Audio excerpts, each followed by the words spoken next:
Hello guys, WhatsApp, সকলে কেমন আছো? আই হোপ সকলে ভালো আছো। তো আজকে আমরা এরকম একটা লোগো মেক করব। আর তোমরা অনেকে ভিডিও দেখে সাবস্ক্রাইব করো না, ঠিক আছে? তো এইভাবে চললে আমার আর ভিডিও করা সম্ভব হবে না। তো যাই হোক, সবাই সাবস্ক্রাইব করে দিবেন। তো চলুন বেশি কথা না বলে ভিডিওটা শুরু হয়ে যাক। তো প্রথমে আমরা 1080x1080 একটা প্রজেক্ট সিলেক্ট করব। এরপর আপনারা যে কালারের লোগো মেক করতে যাচ্ছেন ওই কালারের একটা ড্র্যাগ কালার দিয়ে দিবেন। তো আমি যেহেতু নীল কালার ইউজ করব, তো সেই জন্য নীল কালার একটা ড্র্যাগ কালার সিলেক্ট করে দেবো। তো আমার মতো আপনারা এইভাবে সেটিংসটা করে নেবেন আপনাদের কাঙ্ক্ষিত কালারটি সিলেক্ট করে। এরপর পিক্সেল ল্যাব থেকে ক্রিয়েট করার টেক্সটটি নিয়ে আসবেন, আর ফন্ট আমি ডেসক্রিপশন বক্সে দিয়ে রাখবো, সমস্যা নেই। তো এরপর আমরা তিনটাকে 3 লেয়ারে সিলেকশন করে নেব। এরপর উপরের লেয়ারটাকে সিলেক্ট করে আমরা এই গ্রেডিয়েন্টটা দিয়ে দেব। প্রথমে নিচে দিবেন ড্র্যাগ কালার, এরপর ডুপ্লিকেট করে উপরে ড্র্যাগ কালার দিয়ে দিবেন। এরপর আমরা নিচের লেয়ারটাকে একটু ট্রান্সফর্ম করে নেব। ট্রান্সফর্ম করার পর আমরা নিচেরটাকে সিলেক্ট পিক্সেল করব এবং উপরেরটাতে এক্সট্রাক্ট করে দেবো। তাহলে কিন্তু আমাদের গ্রেডিয়েন্টটা রেডি হয়ে যাবে। এরপর আমাদের নিচে যে টেক্সট আছে ওইটাতে ক্লিক করে ওই একই রকম গ্রেডিয়েন্ট দিয়ে দেবো।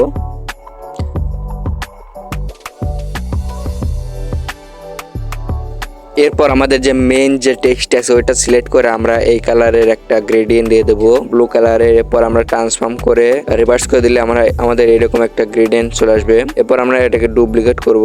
ডুপ্লিকেট করে নিচের লেয়ারটাকে একটু ট্রান্সফর্ম করে আমরা নিচেরটাকে সিলেক্ট পিক্সেল করে উপরটাতে এক্সট্রাক্ট করে দেবো। এরপর আমরা দুটোকে মার্জ ডাউন করে দিয়ে আমরা তিনটা টেক্সটকে একটু অ্যাডজাস্টমেন্ট করে দেবো। অ্যাডজাস্টমেন্ট করা হয়ে গেলে আমরা পলিগন সিলেকশন টুল ইউজ করে এইভাবে একটা কাট করে নেব, সিলেকশন করে নেব। এরপর আমরা এটাকে লেয়ার ফর্ম সিলেকশন করব এবং লেয়ার ফর্ম সিলেকশন করে আমরা এই গ্রেডিয়েন্টটা দেবো। গ্রেডিয়েন্টটা দিয়ে ট্রান্সফর্ম করে আবার রিভার্স করে দিয়ে আমাদের এইরকম একটা লুক চলে আসবে। এরপর আমরা এটাকে হাইড করে রাখবো, সবগুলোকে মার্জ ডাউন করে হাইড করে রাখবো। এরপর আমরা আমাদের ক্যারেক্টারের পিএনজিটা নিয়ে আসবো এবং নিয়ে আসার পর আমরা একটু অ্যাডজাস্টমেন্ট করে দেবো।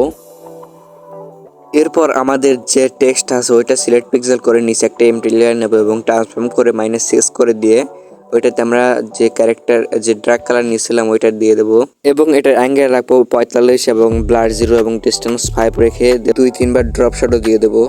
এরপর আমাদের যে ক্যারেক্টার আছে ওইটাকে আমরা ফেড দিয়ে দেবো, এরকমভাবে একটা ফেড দিয়ে দিবেন। আর যারা ফেড পারে না তারা কমেন্ট বক্সে জানিয়ে দেবেন, আমি পরবর্তী কোনো ভিডিওতে দেখিয়ে দেবো।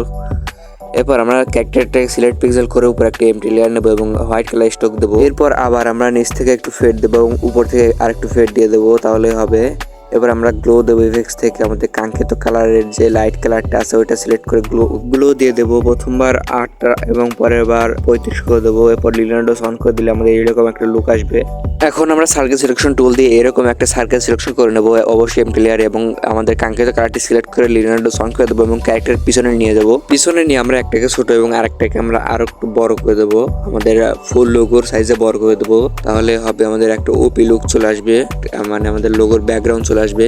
এরপর আমরা ক্যারেক্টারটাতে একটু ড্রপ শ্যাডো দিয়ে দেবো এবং এরপর আমাদের যে পিক্সেল লেফট থেকে টেক্সট লাগা ছিল যে 100কে ওইটা নিয়ে আসবো এবং আনার পর আমরা এটাকে ক্যারেক্টারের পিছনে অ্যাডজাস্ট করব। পিছনে অ্যাডজাস্ট করে আমরা এটাকে ওভারলে করে দেবো।